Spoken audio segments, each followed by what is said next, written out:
o'clock in the morning, but I'm still out partying. I've been dancing all night with a stranger I just met on the dance floor, the apple of my eye for the night. His hands were all over my body, caressing every part it reaches, as if marking its territory. We're actually doing it in a public place, but I could only care less. In fact, I am loving it. Mom's probably home by now with a random guy to warm her bed. Yes, it runs in the blood. We kind of share the same hobby ever since Dad left us 18 years ago.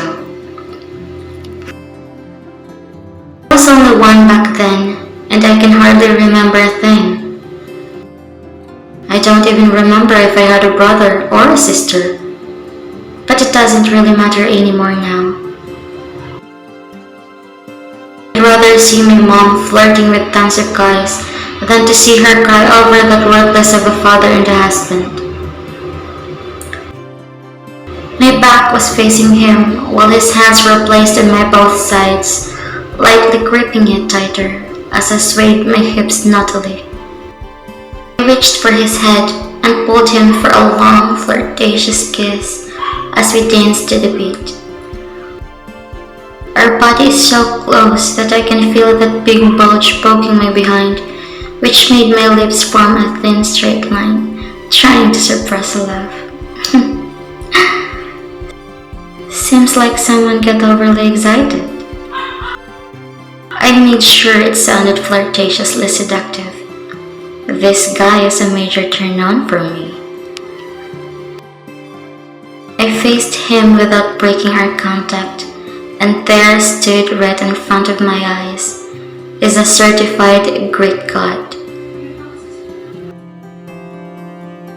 And someone's obviously enjoying it though. He answered, then grabbed me and pulled me closer, rubbing himself into me even more, and I couldn't help but let out a soft moan.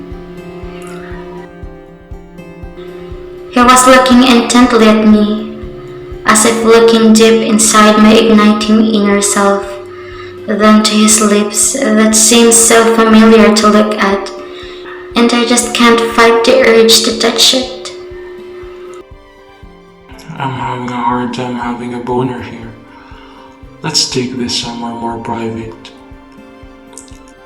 He planted one swift kiss on my lips before tugging me by my arm. I was silently letting him drag me to who knows where, while staring at his back. This man sure knows how to wake up the sleeping devil inside of me. We went upstairs and opened the room. He must be staying here for the night. He pinned me to the wall and kissed me aggressively right after he closed the door. I groaned loudly while kissing him back, and once again, his hands were touching every inch of me, and without thinking twice, I unzipped my dress and let it fall. Now, let's get the real party started. And the rest of the night was history. I woke up the next morning feeling that throbbing pain in my head. I winced. Guess I had a lot too much of both last night. I was complaining about my headache when I noticed clothes scattered everywhere. I was about to pick it up when I heard someone talk from the back. Oh, what a night. My head automatically turned when I heard that mumbly husky voice. Who are you? Who are you? Brian Maximus Cairo Jules. Brianna Maxine Claire Jones. Realization hit me hard in the face. Now I know why those navy blue eyes and perfectly carved lips look so familiar. Because it looks exactly like mine. Me and this stranger shares the exact same face and a sinful night right in this bed that will surely haunt us in our entire life.